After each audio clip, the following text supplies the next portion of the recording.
Ya, silakan Riansyah. Riansyah? Ya bang. Ya, silakan. Kalau misalnya naik, ngomong yang jelas gitu loh. Jangan saya cuman perlu naik kakak. Apa sih? Ya, Riansyah Muslim ya Bang ya? Ya, alhamdulillah bang Muslim bang. Ya, silakan Bang. Apa yang Anda utarakan? Silakan. Untuk utarakan sih nggak ada bang, cuma ingin diskusi aja bang. Ya, apa yang mau Anda diskusikan? Ya, mungkin terkait yang abang tadi sih, yang pembahasannya tadi bang. Apa itu? Yang batu itu bang. Yang kalian mencium sebongkah batu itu?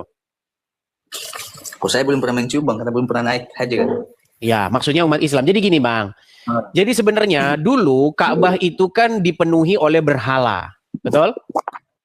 Ya bang, betul. Nah, pada waktu itu berhala-berhala itu kan disingkirkan. Patung-patung, apa segala macam disingkirkan. Nah, tinggal satu yang masih ada, yaitu kan ditinggalin satu, Hajar Aswad itu. Iya, ya. Nah, itulah yang sampai sekarang masih kalian cium-ciumin. Nah, makanya begini Bang, maksud saya itu begini. Saya kasih Anda umpama ya. Sebenarnya siapa sih penyembah berhala? Siapa penyembah batu itu? Jadi ayo kita jujur yuk sama diri kita sendiri, gitu loh. Tuhan Yesus tidak pernah mengajar-ngajarkan seperti itu. Datanglah kamu ke suatu tempat, lalu nanti di tempat itu kamu cium-ciuminlah sebongkah batu. Nggak ada Bang. Makanya kalau Anda mirip dengan Muhammad, Anda akan melakukan apa yang Muhammad pernah kerjakan. Betul nggak? Betul, betul. Iya. Tapi saya pastikan dulu, jangan-jangan Anda Kristen. Coba Bang. Bang Riansyah, Anda betul Muslim ya?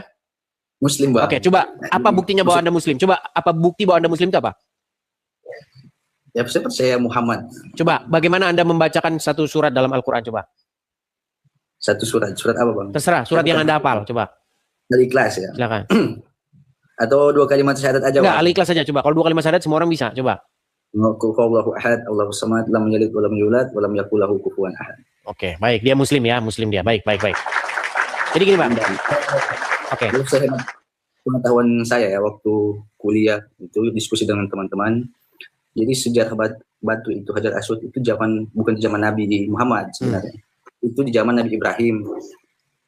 Zaman Nabi Ibrahim itu diperintahkan langsung oleh Allah untuk diletakkan batu Hajar Aswad itu di samping Ka'bah atau di sisi Ka'bah. Nah, bentuk suri tauladan yang Muhammad lakukan adalah menghargai yang namanya bapaknya para nabi. Dan perintah itu perintah langsung dari Allah, bukan dari siapa-siapa. Oke, di mana? Di mana dikatakan? Oke. Di mana, Bang? Tadi Anda mengatakan bahwa Muhammad itu diperintahkan oleh Allah untuk mencium batu. Kalau bentuk perintah itu enggak ada, Bang. Mencium batu Hajar Aswad itu bukan wajib, tapi hukumnya sunnah. Bukan ke situ. Jangan lari dulu Bang, gini. Kita tidak membahas hukum mencium Hajar Aswad. Yang kita bahas adalah apakah penciuman kepada batu ini itu perintah Allah atau adalah inspirasi Muhammad atau kebiasaan para penyembah berhala di situ. Itu tidak ada perintah Tuhan, Bang. Nah, makanya saya bilang kalian ini memang mengikuti kebiasaan-kebiasaan orang-orang Quraisy itu. Gitu loh, Bang. Jadi, kalau kita jujur, sebenarnya kan ada ayat di dalam Al-Quran. Sebentar. Kan ada ayat di dalam Al-Quran bilang begini, Bang. Sesungguhnya, orang-orang yang mengerjakan sa'i, ya saya dan tidak ada dosa bagi mereka. Kenapa kok bisa bilang begitu, Bang? Karena memang kebiasaan mereka pada waktu itu adalah menyembah berhala di situ. Ya, bentar nih saya tunjukkan.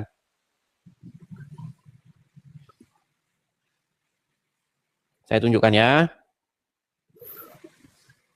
Kenapa ada ayat seperti ini, Bang? Karena memang orang-orang itu sudah tahu kalau sebenarnya itu ritual penyembahan berhala. Saya balikin dulu ya. Cuman sama, nih saya tunjukkan ayatnya. Kelihatan ya? Ya, kelihatan. Nih. Coba. Sesungguhnya Safa dan Marwah merupakan sebagian syiar agama Allah. Maka siapa yang beribadah haji ke Baitullah atau berumroh, tidak ada dosa baginya. Kenapa kok bisa dibilang begitu, Bang?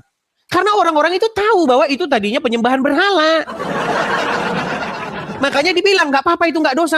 Nah, ini. Gitu loh. Contoh, tadinya itu begini loh, Bang. Biar kita ngerti ya sebenarnya agama Islam itu gimana. Tadinya, waktu Muhammad pertama kali jadi nabi, dia itu nggak berkiblat kepada Ka'bah itu. Tahu nggak itu? Anda tahu itu nggak? Tahu Bang, Masjidil Aqsa di Batu. Iya, tadinya kiblatnya itu adalah ke kiblatnya orang-orang Yahudi di Yerusalem di Masjidil Aqsa. Kalau memang Muhammad Allah dan Muhammad tahu kalau Ka'bah itu tempat penyembahan Allah yang benar, kenapa kok nggak sejak awal di situ? Kenapa kok harus ke kiblatnya orang Yahudi dan Nasrani?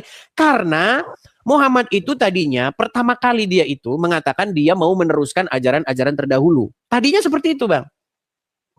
Ingin meneruskan ajaran-ajaran yang dibawa oleh nabi-nabi terdahulu. Makanya kiblatnya ke Masjidil Aqsa, ke Yerusalem. Tetapi orang-orang Yahudi tidak menerimanya. Dia tidak mendapat dukungan dari orang-orang Yahudi. Nggak ada orang Yahudi yang percaya kalau dia nabi. Karena dia tidak dapat support dari orang-orang Yahudi, akhirnya dipindahkanlah kiblatnya itu ke Ka'bah. Dengan membersihkan di situ berhala-berhala. Cuman satu disisain, Hajar Aswad. Nah itulah yang sampai sekarang masih kalian cium-ciumin. Jangan Bang. Coba nih saya kasih fotonya Bang ya. Saya kasih fotonya nih. Inilah yang kalian cium-ciumin Bang. Bentar ya. Kalian berdesak-desakan loh menciumi Hajar Aswad itu. Nih ya. Saya kasih videonya. Gini Bang, maksudnya gini, kalau permasalahannya dari problem itu apa sebenarnya ketika umat muslim itu mencium? Ya bukankah ini penyembahan berhala Bang? Ini masa lihat ini batu loh Bang nih, batu nih. Nih. Apakah coba Bang, batu ini bisa berbuat apa? Kan Umar bin Khattab sudah berkata engkau hanyalah batu. Lihat itu. Nih, berbondong-bondong mereka cium-cium batu nih Bang. Nih.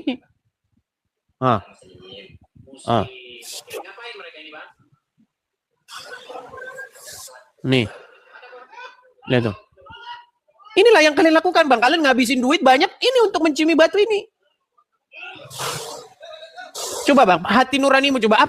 Apakah ini yang dilakukan oleh batu ini? Apakah ini bukan penyembahan berhala? Bukan pengkultusan kepada batu? Tuh, lihat ini. Kalau saya pribadi Bang, semua itu tergantung daripada niat Bang. Itu di Islam begitu. Niat kita itu untuk mencium batu ini apa? Untuk menyembahkah atau mengikuti suri tauladan Nabi Muhammad? Itu yang di Islam Bang. Jadi semua yang kita lakukan itu bukan berarti itu menyembah berhala. Gitu. Karena Nabi Muhammad ini adalah suri tauladan kita umat muslim. Bukan sebagai Tuhan tapi sebagai panutan gitu. Gitu Bang. Makanya di Islam itu sehemat saya ya Bang, itu kita itu tidak bisa hanya berpatokan pada Al-Quran saja untuk menjadi Islam yang rahmatan lil alamin. Karena Al-Quran itu tidak menjelaskan secara detail atau secara kompleks terkait bagaimana penerapan Islam itu sendiri. Ya, artinya Anda mengatakan bahwa Al-Quran itu tidak sanggup untuk menuntun manusia kepada kebenaran, betul? Makanya Anda perlu kitab yang lain. Bukan tidak sanggup Bang. Saya kalau mencari hal-hal yang haram itu malah saya baca Injil. Karena Injil menjelaskan secara detail terkait jenis-jenis binatang yang haram itu seperti apa. Oke, berarti Anda mengatakan bahwa seseorang yang hanya berpedoman kepada Al-Quran saja, ia tidak akan bisa mengenal kebenaran, betul? Akan tersesat Bang. Ya iya, makanya saya bilang berarti Quran menyesatkan kan? Jadi Al-Quran itu bukan menyesatkan, tapi itu bagaimana? Itu yang kita pahami itu, kalau kita hanya berpatokan pada Al-Quran, Al-Quran itu hanya sholat 3 waktu. Ya, berarti kalau hanya berpatokan kepada Al-Quran, maka orang akan tersesat, betul? Ya. Iya, berarti Al-Quran akan menyesatkan orang, betul? Nah, bukan begitu juga bahasanya Bang. Bingung dah kita. Saya ulang lagi Bang, pelan-pelan ya Bang ya. Kalau umat Islam sekali lagi, hanya memakai Al-Quran, maka umat Islam akan sesat, betul? Betul. Oke, berarti kitab Al-Quran akan menyesatkan orang Islam, betul? Menyesatkan. Tadi katanya kalau hanya berpedoman kepada Al-Quran akan sesat. Nah, itu bahasa saya hanya berpedoman. Jadi bukan hanya tidak boleh bukan itu sendiri. Jadi ada hadis-hadis yang harus kita ikuti juga. Iya, artinya kalau umat hanya berpedoman kepada Al-Quran, maka umat akan tersesat, betul? Akan salah arah lah. Akan salah arah, iya tersesat, betul? Ya. Iya, makanya Bang. Makanya saya bilang, tinggalkanlah kitab-kitab yang menyesatkan. Gitu, iya. Bagaimana? Ini gini. Jadi contoh yang ini simpel ya. Di Al-Quran itu hanya menjelaskan, memerintahkan itu sholat di saat waktu matahari terbit dan terbenam di saat matahari di atas ubun-ubun kepala, terbenam dan terbit. Oke, apa manfaatnya? Apa manfaatnya begini Bang? Manfaatnya apa? Itu ada Bang. Apa coba? Gini, saya mau tanya. Kenapa kok begini? Kenapa nggak begini? Coba jelaskan sama saya. Secara logis coba. Bingung nih. Makasih Bang. Gini loh Bang. Coba gini. Anda kan selama ini kan hanya katanya-katanya kan. Dengar pengajian, dengar ini kata Ustadz. Katanya. Coba Bang. Betul-betul lah cari kebenaran. Buka Al-Quran, buka Alkitab. Kristen itu tidak mengajarkan yang namanya ritual badan Bang. Sebenarnya Bang, bagaimana sih cara jadi banyak orang tidak tahu apa itu ibadah.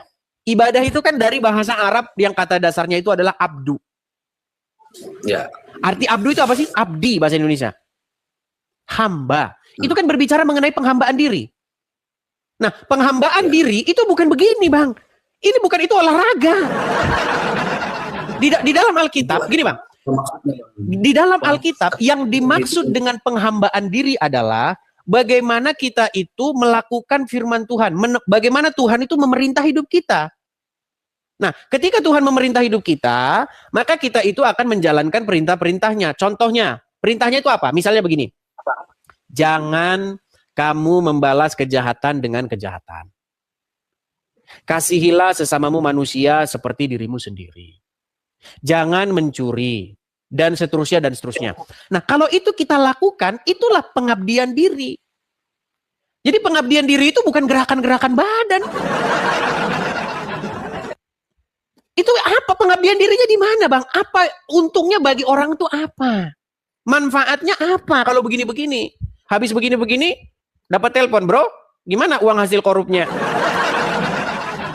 Gitu Bang. Jadi makanya kekristenan itu tidak berbicara hal-hal ritual. Cuci-cuci tangan, basuh-basuh muka. Bukan begitu. Yakin Bang? Yesus pernah berwudu atau enggak Bang? Di mana Yesus berwudu? Abang carilah. Saya kan nggak perlu menghafal-hafal satu persatu ayat-ayat suci. Itu saya pernah baca. Anda yang mengatakan kok saya nyari. Bang, katanya kalau nah, begini kalau Anda iya, maksudnya begini, hukumnya itu begini Bang. Kalau Anda yang menuduh, Andalah yang membuktikan. Contoh begini. Kamu maling mangga nggak? Coba buktikan kalau kamu maling mangga. Loh, kok jadi saya yang buktikan? Anda yang membuktikan gitu loh. Tunjukkan di mana Yesus berwudu. Gak ada Bang, Yesus berwudu ada.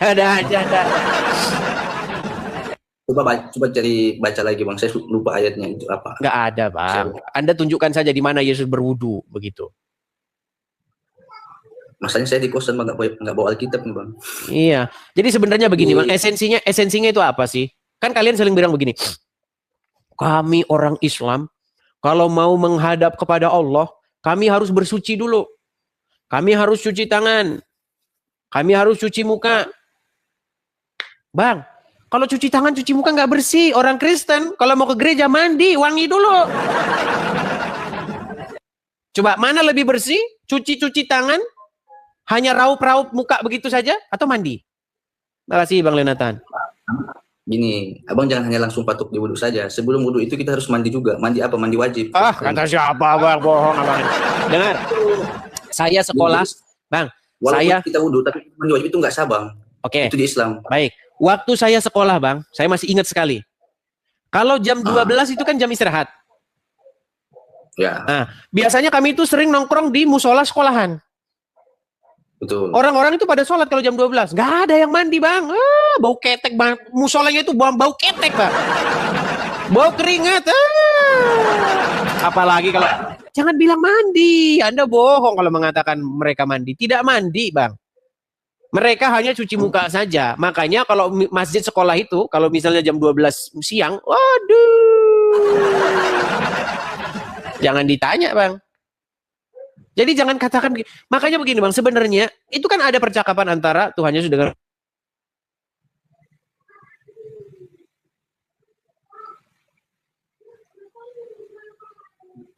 lalu bangsamu orang Yahudi mengatakan menyembah Tuhan itu di Yerusalem. Lalu kata Tuhan Yesus apa? Sesungguhnya akan tiba saatnya penyembah-penyembah benar itu tidak menyembah di gunung ini maupun di Yerusalem. tetapi menyembah dalam roh dan kebenaran. Jadi kekristenan itu mengajarkan sesuatu yang esensi, Bang. Bukan hal-hal yang ritual. Cium-cium batu. Apa sih yang didapat dari cium batu coba? Anda menciumi batu itu dapat apa? Saya bilang tadi Bang, itu suri tauladan kita. Iya, apa yang Anda dapatkan coba? Gini, ada sebuah batu. Batu itu menurut Anda bisa mendatangkan bahaya atau berkah nggak? Batu. Iya, batu itu, Hajar Aswad itu.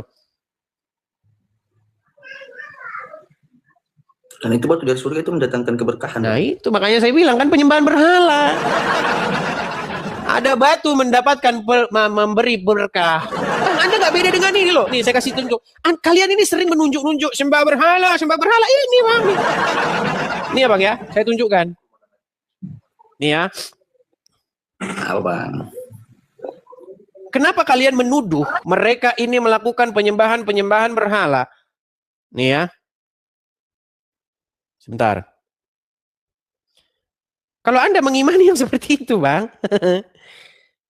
Lalu apa bedanya Anda dengan... Lalu kenapa Anda menuduh begitu ya? Nih, sebentar. Sabar ya, Bang ya.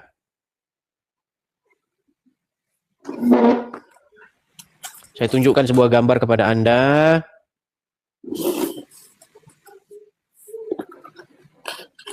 Saya balikin ya, Bang ya, kamera saya. Oke, coba saya kasih lihat ini. Anda lihat ini apa? Bentar. Banyak Bang kalau orang-orang seperti itu. Sebentar, saya kasih tunjuk ya. Orang menyembah-nyembah berhala, nyembah ini. Yang Anda katakan berhala ya. Menyembah berhala menurut versi Anda gitu ya. Sebentar.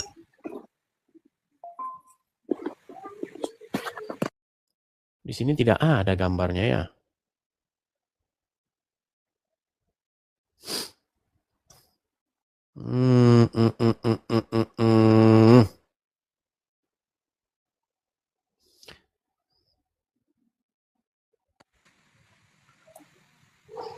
Sabar ya.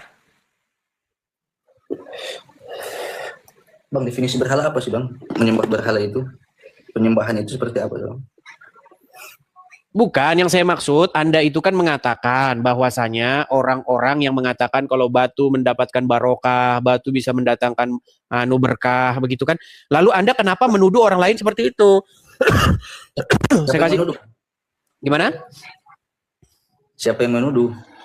Loh, bukankah tempat kalian seperti itu mengatakan, oh ini batu begini dan segala macam. Aduh, nggak ada gambarnya. Pencarian-pencarian di sini kalau ini jadi nggak ada. Nah ini aja dah. Nah, ini Bang, nih saya kasih contoh nih. Kelihatan nggak ini? Oke, sekarang saya tanya ini apa? Ini apa? Ini apa? Batu. Batu. Menurut Anda ini penyembahan berhala nggak? Berhala. Oke. Kalau misalnya ini diganti Hajar Aswad, tadi Anda katakan batu ini mendatangkan barokah kan? Penyembahan berhala nggak? Bukan. Jadi standar ganda loh kalian, standar ganda. Tadi kalau Hajar Aswad adalah sebongkah batu yang mendatangkan barokah, betul? Itu bentuk itu dia melakukan ritual Bang. Ibadah. Udah mulai standar gandanya.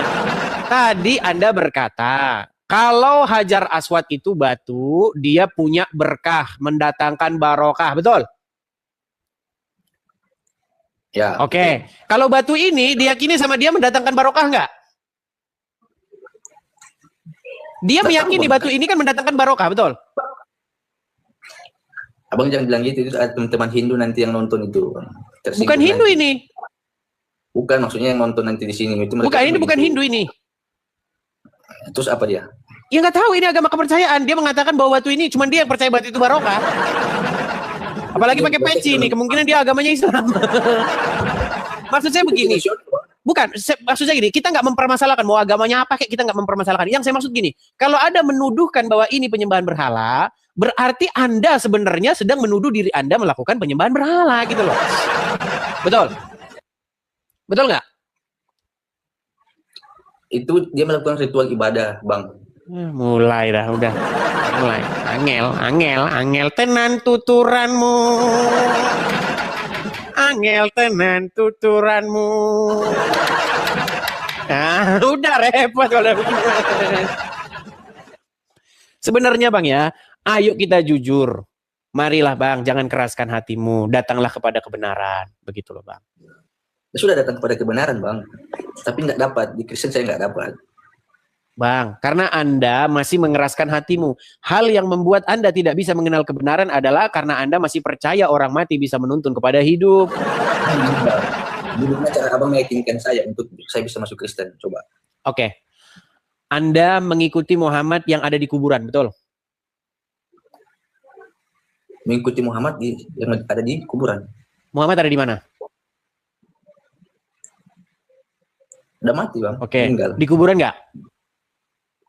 Kubur ya. Oke. Kenapa? Berarti Anda mengikuti orang mati dalam kubur. Berat. Jangan panjang-panjang mikirnya. Berarti Anda mengikuti orang dalam kubur? Mengikuti apa yang dia lakukan selama dia masih hidup. Susah ini. Saya tanya dulu Bang, Anda pengikut Muhammad nggak? Pengikut. Oke, Muhammad ada di mana? Di hati Bang. Iya, maksudnya sosok Muhammadnya ada di mana? Itu sama kayak begini loh, sama kayak begini. Anda mencintai seorang perempuan. Betul? Tahu saya perempuan itu ada di hatimu. Tapi kan dia lagi di rumahnya. Gimana sih? Contoh.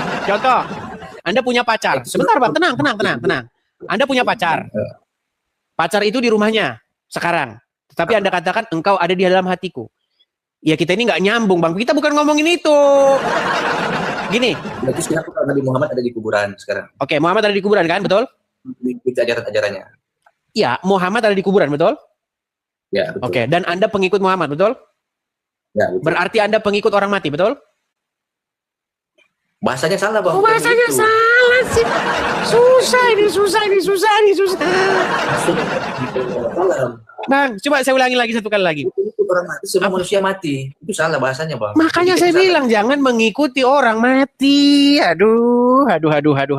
Dengar. Pelan-pelan, saya harus pelan-pelan nih. Benarkah Muhammad sudah mati? Ya. Benarkah dia ada di dalam kubur? Ya. Benarkah Anda pengikut Muhammad? Ya. Berarti Anda pengikut orang mati yang ada dalam kubur. Tadi Muhammad ini orang mati. Oh, semua orang astaga. Sulitnya. Nabi Muhammad. Dengarkan ya Bang ya, dengarkan Bang. Apa kata Tuhan Yesus? Bang, ini pesan Tuhan Yesus Bang kepada umat manusia. Orang buta tidak dapat menuntun orang buta karena keduanya akan jatuh ke dalam lubang. Setuju? Ya. Oke. Setuju. Tujuan daripada agama ini apa? Tujuan daripada agama ini akhirnya apa? Adalah kehidupan, betul nggak? Bener nggak? Hidup yang kekal atau bahasa kitanya surga, betul? Ya. Apakah Muhammad sekarang posisinya dia ada dalam kubur atau masuk surga? Sekarang Bang. Di kubur. Ya iya, makanya saya bilang Anda dituntun oleh orang yang nggak tahu jalan ke surga. Tiap hari ngomongin surga, dia sendiri tidak tahu jalan ke surga. Dalam hadis riwayat Muslim itu, Nabi Muhammad akan membukakan pintu kepada kita, pintu surga nanti. Gitu. Dikerjain loh. Coba, tunjukin hadis. Aduh. Berat. Saya tunjukin hadis ya. Nih. Hadis coba. Saya tunjukkan hadis. Ya. Sabar.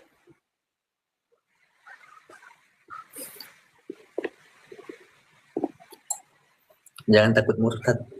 Yoi, Anda harusnya berpikir dulu.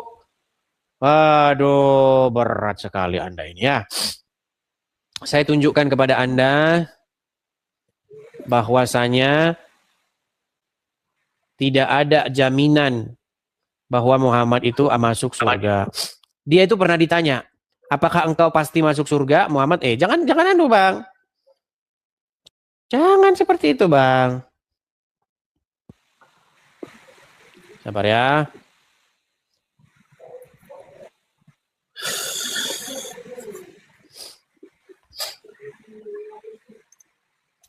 Saya akan tunjukkan hadisnya ya. Sambil abang mencari, saya ingin tanya bang. Ini saya diskusi sama teman saya yang di MKI ya. Saya balik nih kamera saya. Saya balik nih kamera saya ya. Apakah Muhammad ketika ditanya dia pasti masuk surga, apa jawabannya?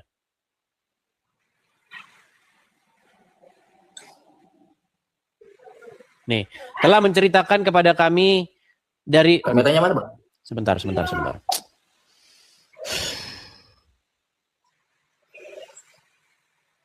Nih, lihat nih bang ya. Nih. Hadis riwayat apa itu bang? Ya, di sini kan dikatakan hadis riwayat Muslim nomor 2817. Tidak ada amalan seorang pun yang bisa memasukkannya ke dalam surga dan menyelamatkannya dari neraka. Tidak juga denganku. Nah, lihat kan nih. Tidak juga denganku. Kecuali dengan rahmat Allah. Nggak ada amalan yang bisa memasukkan orang ke surga. Tapi Muhammad di ayat lain berkata, barang siapa mengucapkan kalimat syahadat masuk surga. Muhammad sering berantem sama omongannya sendiri. Di satu sisi Muhammad bilang begini, tidak ada amalan yang bisa memasukkan orang ke surga. Di ayat lain Muhammad berkata, barang siapa mengucapkan kalimat syahadat masuk surga. Muhammad lawan Muhammad. Udah macet. Udah nge-lag nih. Udah. Bentar lagi terpental ini. Kalau udah begini nih, tangan saya taruh sini ya. Kalau udah begini bentar lagi terpental nih. Kalau nggak percaya nih, saya menjauh dari sini. Saya jauh ya. Tangan saya ini ya begini nih. Kita lihat. Nah, kan? Sudah ku bilang. Anda. Oke, silakan Bang Azmi. Gimana tadi? Lanjutin yang Rob tadi Bang. Kayaknya menarik begini. gitu. Ya, ketika kalian berdoa, kalian kan mengucapkan Robbayani Soghiro, betul nggak? Doa kedua orang tua. Ya, Anda memanggil orang tua Anda dengan kata-kata Robbayani Soghiro, betul nggak? Robbayani itu artinya membesarkan saya. Iya, yang memelihara saya, ya kan? Artinya Anda ucapkan itu kepada orang tua Anda, betul? Iya, yang membesarkan saya, yang memelihara saya. Ya, artinya kata Rob itu kan dari kata ini abang dari delay kata nih, Robba ditambah dengan delay. Iya, delay bang. Coba bang, pakai sinyal yang agak bagusan dikit bang, karena ngobrolnya kayaknya lomba-lombaan ini kita. Saya ngomong, Anda belum dengar omongan saya secara langsung. Ini padahal saya dekat wifi nih tuh. Oke, berarti orang tua itu disapa juga dengan kata Robbayani, betul nggak? Bukan, Robba itu kata kerja bang.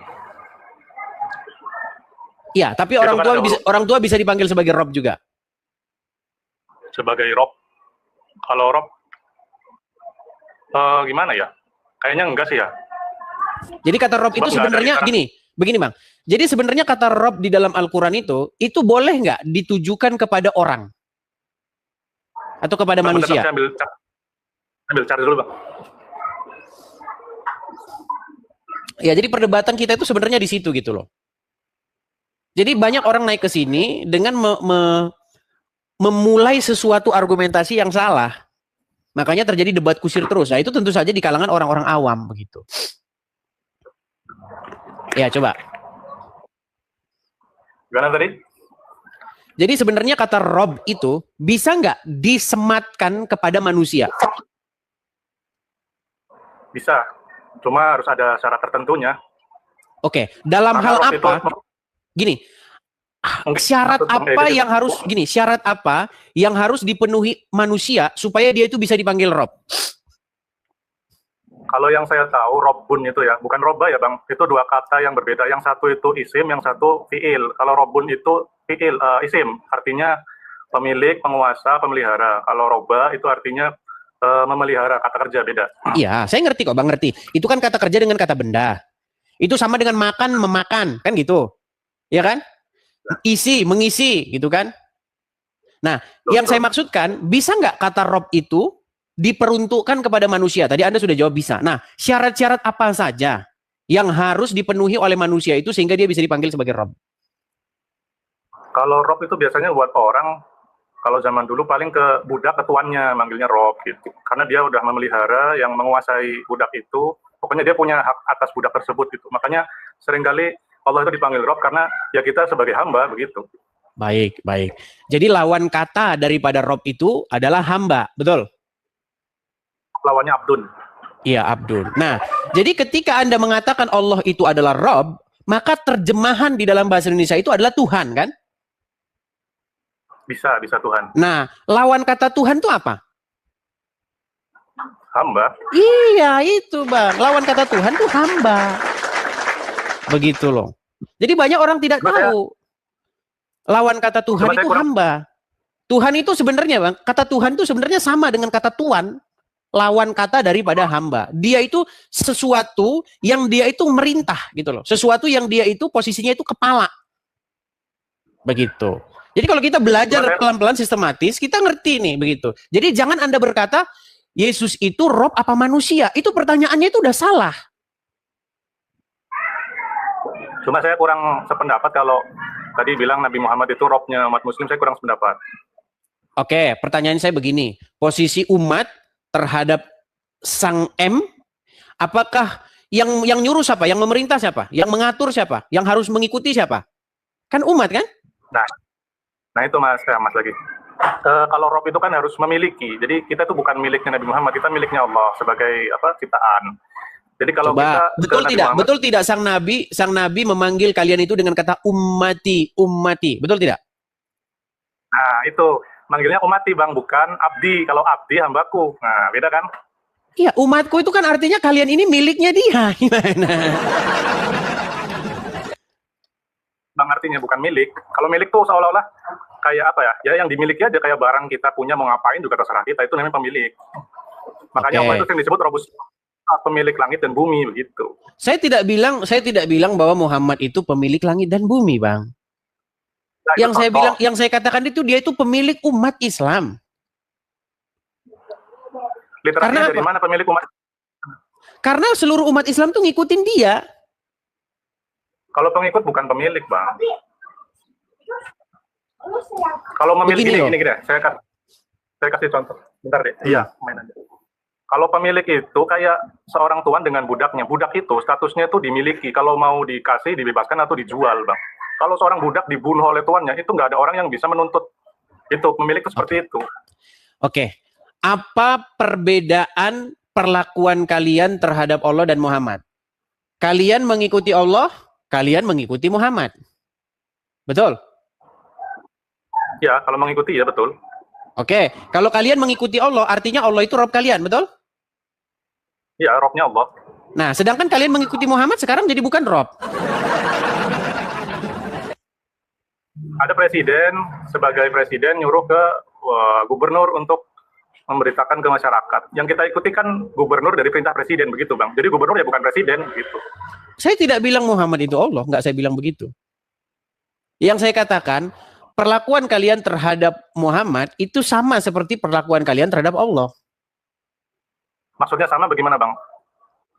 Karena ketika kalian mendengar Muhammad, itu sama saja kalian mendengarkan Allah. Karena Muhammad berkata, barang siapa yang taat kepadaku, maka sesungguhnya ia telah taat kepada Allah. Oh itu karena beliau itu kan utusannya, jadi sebagai juru bicara lah istilahnya gitu. Iya, jadi yang kalian taati Allah apa Muhammad? Secara teknis Allah, cuma melalui Nabi Muhammad. Ya sama kayak nabi-nabi yang lain seperti Musa. Musa itu nah, gini, ini bedanya, begini. Kalau Anda membaca Alkitab, seorang nabi itu tidak boleh ditaati. Kalau seorang nabi ditaati, nanti Anda jatuh-jatuhnya sesat. Yang ditaati itu adalah firman Tuhan.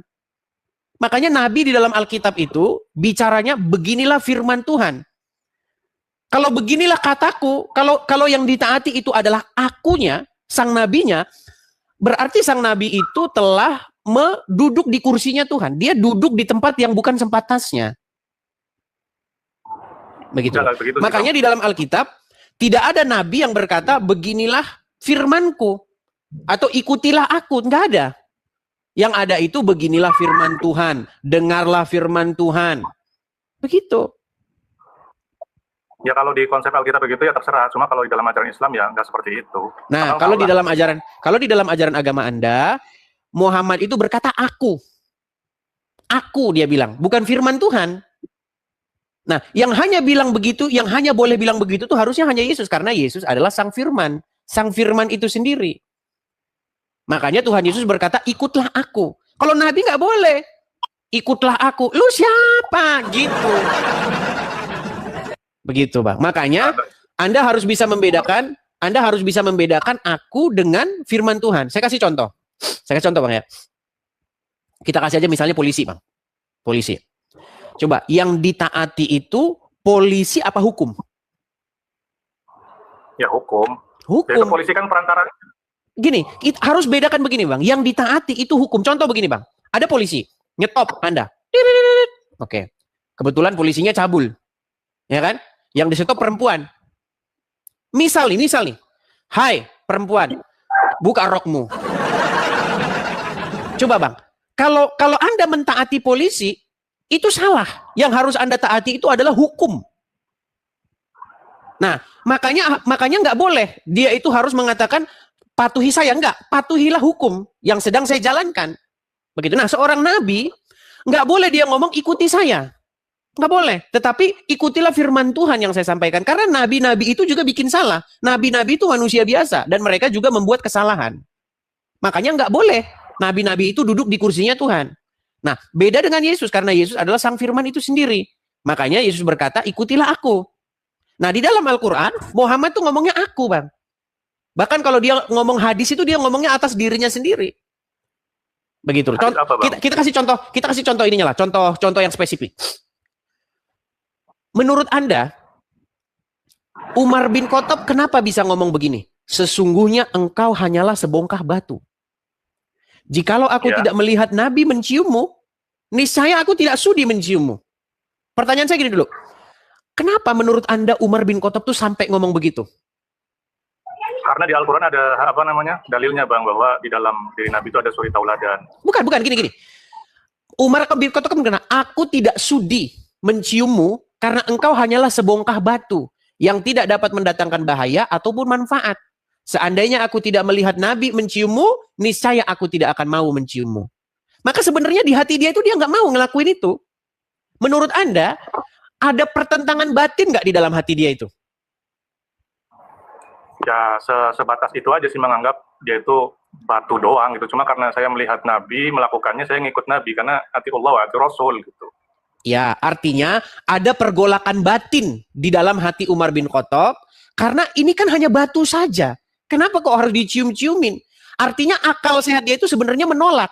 Tapi karena dilihat Rasulullah mencium batu, akhirnya dia ikuti. Makanya dia katakan, sesungguhnya aku tidak akan mau menciummu kalau Rasul tidak menciummu. Nah, menjadi pertanyaan sekarang begini. Yang menjadi pertanyaan sekarang begini. Apakah Muhammad diperintah oleh Allah untuk menciumi batu itu? Diperintah atau tidak? Saya belum pernah lihat itunya, dalilnya. Cuman setiap perilaku Nabi di situ suri tauladan dan ada hikmahnya, Bang. Dan sudah dijelaskan kayaknya kalau saya pernah baca bahwa salah satu fadilah mencium batu Hajar Aswad itu dapat menggugurkan dosa gitu. Sama kayak fadilah air wudhu itu kan di dalam Islam fadilahnya dapat menggugurkan dosa-dosa juga. Iya. Jangan ditanya. Makanya yang saya tanyakan begini, Bang. Apakah ketika dia mencium batu itu ada perintahnya dari Allah? Kalau secara eksplisit saya belum lihat ya, cuman harusnya ada. Oke. Kalau tidak ada perintahnya dari Allah, artinya dia itu kan melakukan keinginannya sendiri. Kalau tidak ada. Ya iya, tidak ada. Memang tidak ada, Bang. Tidak ada di dalam Al-Quran perintah untuk mencium batu. Nggak ada. Kan ada ati Rasul, Bang. Jadi setiap yang dilakukan Rasul bisa jadi tuntunan, begitu maksudnya. Iya, tetapi kan apa yang dilakukan Rasul itu tidak bersumber dari Allah, begitu. Makanya saya bilang, apa yang kalian ikuti itu adalah murni apa kata Muhammad, bukan perintah daripada Allah, begitu.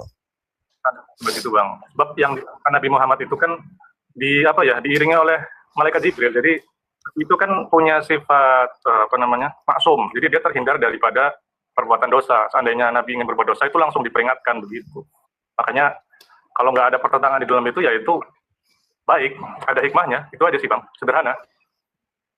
Baiklah, intinya seorang Umar saja dia itu sudah berkata demikian gitu loh Bang. Batu itu tidak dapat mendatangkan manfaat apa-apa gitu. Sementara apa yang kalian kerjakan itu adalah murni apa kata Muhammad begitu.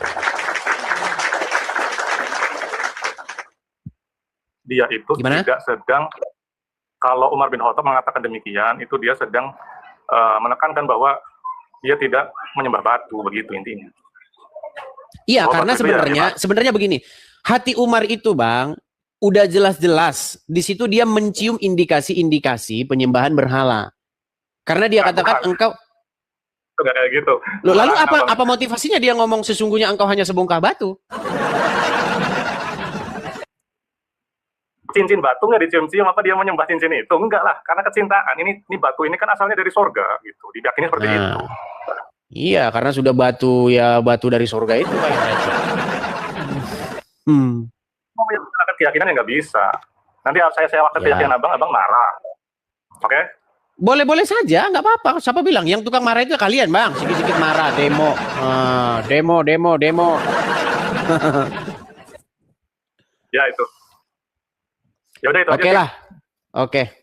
Saya cuma berpesan kepada Anda begini, Bang. Kalau Anda mengikuti orang yang dia sendiri tidak mengerti kebenaran, dia sendiri seperti itu, ya Anda itu menyerahkan diri Anda dipimpin oleh orang yang tidak mengerti kebenaran. Kalau saran saya kepada Anda ya, kebenaran itu adalah Yesus Kristus, Tuhan Yesus, Bang. Jadi bukan Muhammad. Kalau Anda mengikuti Muhammad, Anda itu pasti ya akan berkelakuan seperti dia, mencium-cium batu begitu. Anda mengikuti jejaknya Muhammad begitu. Dan Muhammad, tidak ada orang muslim yang mengatakan bahwa Muhammad itu sudah di surga. Muhammad sekarang jelas-jelas masih ada di kuburan, betul? Nabi Muhammad di kuburan, tapi nanti beliau akan masuk, orang pertama yang akan masuk surga, Bang. Yang akan buka pintu surga beliau. Dalam keyakinan itu Islam kan kata itu. dia, Bang. Gimana? Bang, Lia Eden juga bisa bilang begitu. Saya lah nanti orang pertama akan buka pintu surga. Ya buktinya dia sampai sekarang di kuburan, gimana? Gimana? Emang Yesus sama kayak gitu, Bang? Nah, karena Tuhan Yesus bangkit, Bang. Seandainya Yesus mati dan tidak bangkit, maka kita ini sama, Bang. Kita ini hanya mempercayai omongan orang mati dalam kubur. Lah, Abang waktu kebangkitan emang menyaksikan kan? Enggak sama-sama. Kita sama-sama dalam keyakinan yang udah jauh. Emang Abang menyaksikan waktu Jibril datang kepada Muhammad? Ya nggak ada masalah, sama-sama meyakini dengan keyakinan masing-masing, oke? Iya, tetapi keyakinan Anda itu keyakinan yang menurut saya itu tidak Anda resapi gitu loh. Kenapa tidak Anda resapi? Karena Anda meyakini perkataan seseorang yang seseorang itu sendiri ada di dalam kubur. Seandainya Yesus sampai detik ini